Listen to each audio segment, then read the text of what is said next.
Эскилиги жеткен имарат, анын ичинде шыптардан тамчы өткөн кааналар. Алмалык айылынын мектеби дал ушундай абалга кептелип калды.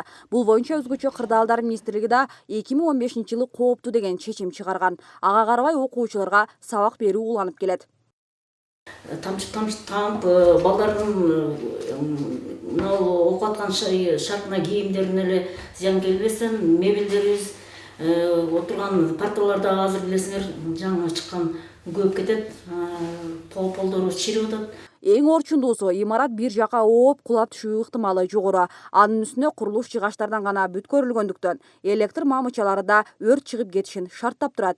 Негизи мектеп 1977-жылы 3 жылдык мөөнөткө гана курулган. Бирок ошол боюнча жаңыдан түптөлбөй калып кеткен экен. Ошон үчүн эшиктерибиз дагы жабылганда өтө күч менен жабылат. Бери тартканда наракка карап ооп эме болуп калган. Мектептин бул мектепте жаракалар көп шели. Бул мекемени биротоло жаап салууда мүмкүн эмес болууда дешет мугалимдер. Себеби айылга жакын башка мектеп жок. Мындан улам 170 окуучунун билимин үзгүлтүккө учуратпаш үчүн жылына үстүртөн ремонттолуп турат. Ал үчүн мамлекет казынасынан 18 000 сомдон каражат бөлүнөт. Сырлайбыз, анага окшогон шелдерибизди шпакловкалайбыз.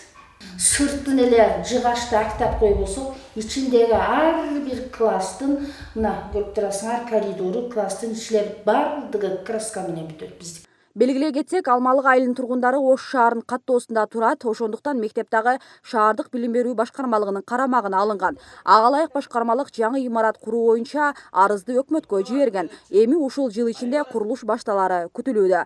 Быйыл мындан сырткары Ошто дагы 5 мектептин пайдубалы курулмакчы.